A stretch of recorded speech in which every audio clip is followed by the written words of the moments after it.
খিচুড়ি খেতে আমরা কে না ভালোবাসি, তাও যদি বর্ষাকালে এরকম গরম গরম খিচুড়ি আর পাতে বেগুন ভাজা, আলু ভাজা আর সামান্য একটু ঘি থাকে, তাহলে তো কোনো কথাই হবে না।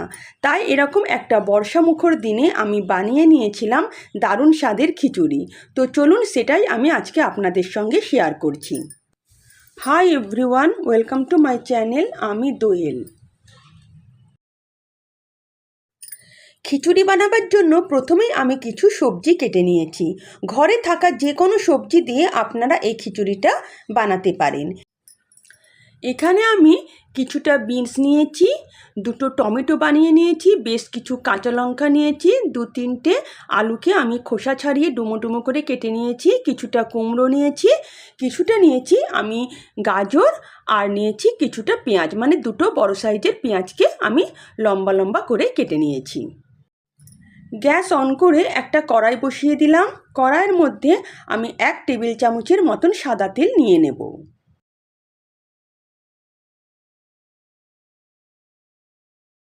তেল গরম হলে আমি এই 1 টেবিল চামচের মতন চিনেবাদামটা প্রথমে ভেজে নেব। তেল গরম হয়ে এসেছে, এখন আমি চিনেবাদামগুলোকে হালকা করে ভেজে নেব। এখানে আমি গ্যাসের ফ্লেম লো করে দিয়ে কিন্তু চিনেবাদামগুলোকে ভেজে নেব, না হলে কিন্তু এগুলো পুড়ে যাবে।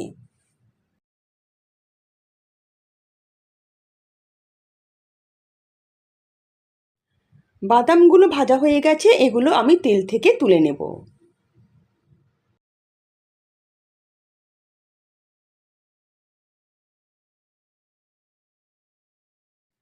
বাদামগুলো মচমচে করে ভাজা হয়ে গেছে। এবার ওই তেলেই আমি সবজিগুলোকে একে একে ভেজে নেব। প্রথমেই আমি আলুগুলোকে ভেজে নেব, কারণ সব সবজি কিন্তু সেদ্ধ হতে বিভিন্ন সময় নেয়। তাই সবার আগে আমি আলুগুলোকে একটু ভেজে নেব।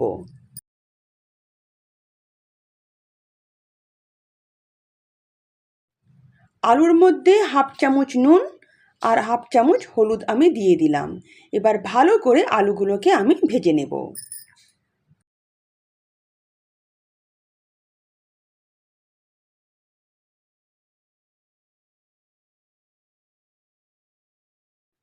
আলুগুলোকে আমি 5 মিনিট ভেজে নিয়েছি। এবার এর মধ্যে আমি দিয়ে দেব গাজরগুলো, কারণ আলু আর গাজর এগুলো সেদ্ধ হতে একটু বেশি দেরি হয়। গাজরগুলোকেও আমি 2 মিনিটের মতন ভেজে নেব আলুর সঙ্গে। তারপর এর মধ্যে দিয়ে দেব বাকি সবজিগুলো। গাজর আলুকে আমি ভালো করে ভেজে নিয়েছি, এগুলো 50% সেদ্ধ হয়ে গেছে। এর মধ্যে এবার আমি বাকি সবজিগুলো দিয়ে দেব এবং সেগুলোকেও ভালো করে ভেজে নেব। কিন্তু কোনো সবজিকেই কিন্তু আমি কড়া করে ভাজবো না, কারণ খিচুড়িতে ভাজা সবজিগুলো কিন্তু কড়া করে না ভেজে হালকা করে ভাজলেই বেশি ভালো লাগে।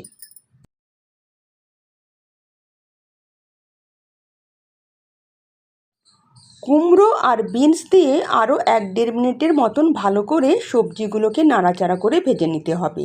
এর থেকে বেশি আর ভাজবো না, তাহলে যখন খিচুড়ির মধ্যে সবজিগুলো দেব সবজিগুলো একদমই গলে যাবে।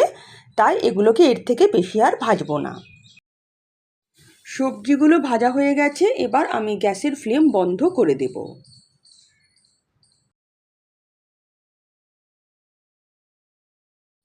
এবার আমি খিচুড়ির চালটা মেপে নেব। এখানে আমি চায়ের কাপের 3 কাপ আতপ চাল নিয়ে নেব। আপনারা চাইলে যে কোনো চালেই কিন্তু এই খিচুড়িটা বানাতে পারেন।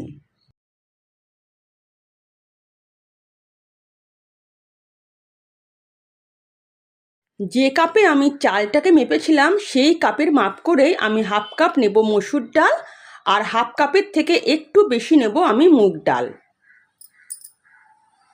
তবে মুগ ডালটাকে প্রথমে আমি একটু শুকনো খোলায় ভেজে নেব, তারপর আমি চালের সঙ্গে মেশাবো।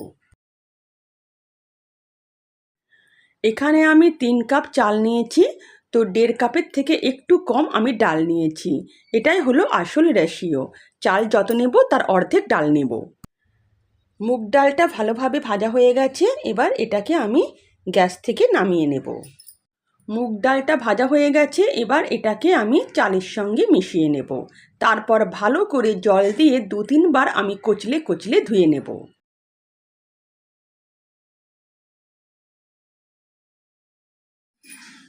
2-3 বার আমি ভালো করে চাল ডালটাকে জলে ধুয়ে নিয়ে আমি এর জল ঝরিয়ে নিয়েছি।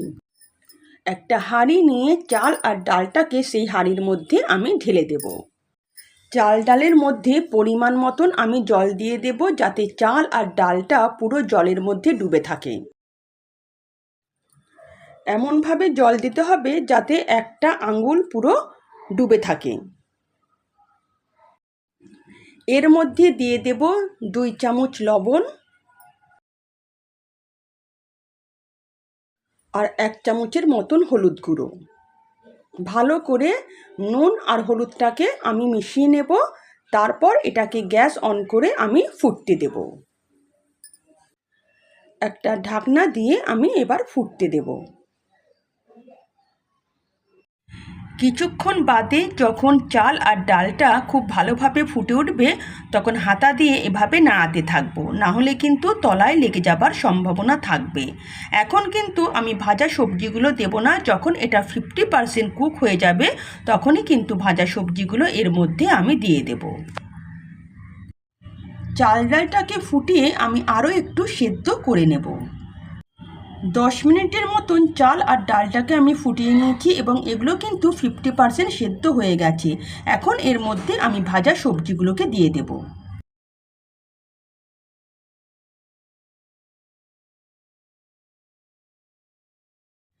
ভাজা সবজিগুলো চাল ডালের মধ্যে দিয়ে ভালো করে হাতা দিয়ে নাড়তে হবে, যাতে সবজিগুলো পুরোপুরি চাল ডালের সঙ্গে মিশে যায় এবং ভালোভাবে যেন সেদ্ধ হয়ে যায়।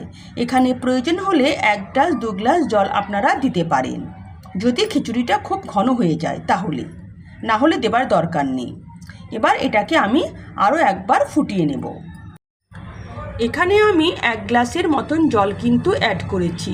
আর হ্যাঁ, মাঝে মাঝেই কিন্তু খিচুড়িটাকে এভাবে হাতা দিয়ে নাড়তে হবে, না হলে কিন্তু তলায় এ সময় লেগে যাবে।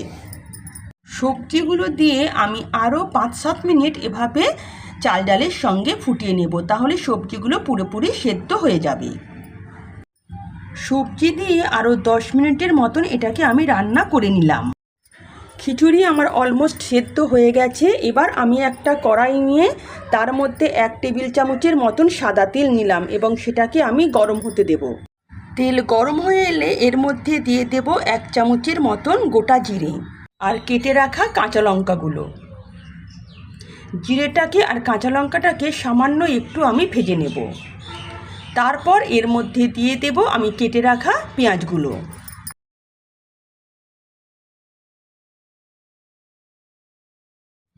পেঁয়াজগুলোকে এখানে আমি বাদামি করে ভেজে নেব।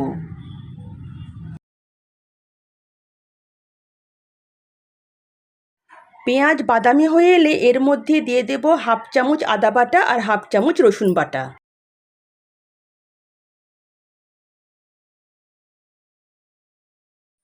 আদা রসুনটাকেও আমি ভালো করে ভেজে নেব, যাতে এর কাঁচা গন্ধ চলে যায়।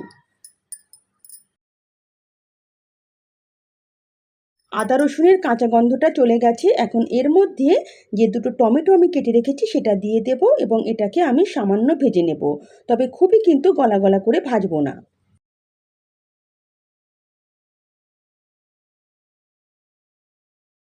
টমেটোটাকে আমি 2 মিনিটের মতন ভেজে নিয়েছি। এখন এর মধ্যে দিয়ে দেব 1 চামচের মতন রোস্টেড জিরে গুঁড়ো আর দেব ছোটো চামচের 1 চামচ কাশ্মীরি রেড চিলি পাউডার। মশলাগুলো দিয়ে খুব বেশিক্ষণ কষানোর দরকার নেই, সামান্য একটু নাড়াচাড়া করলেই হবে। সবশেষে দিয়ে দেব খিচুড়ির মধ্যে ভেজে রাখা বাদামটা। তার সঙ্গে দিয়ে দেব টমেটো পেঁয়াজের ফোড়নটা।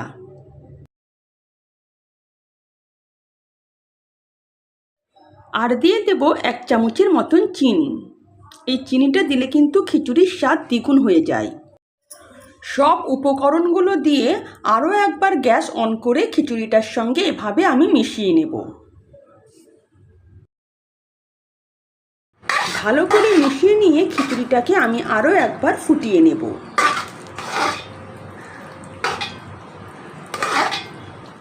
ভালোভাবে খিচুড়িটা ফুটে উঠলে এবার আমি গ্যাসের ফ্লেম বন্ধ করে দিয়ে 1 টেবিল চামচের মতন ঘি দিয়ে দেব এবং গ্যাসের ফ্লেম আমি বন্ধ করে দেব।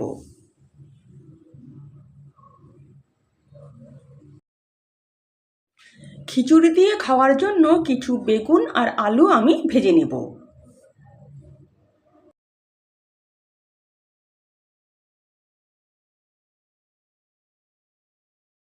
এবার গরম গরম খিচুড়ি পরিবেশন করব বেগুন ভাজা, আলু ভাজা আর সামান্য ঘি দিয়ে। খেতে কিন্তু দুর্দান্ত হয়েছিল। যদি আমার রেসিপি আপনাদের ভালো লেগে থাকে তো প্লিজ আমার চ্যানেলকে সাবস্ক্রাইব করবেন আর পাশে থাকা বেল আইকনও প্রেস করবেন, যাতে নিত্য নতুন রান্নার নোটিফিকেশান সবার আগে আপনাদের কাছে পৌঁছে যায়।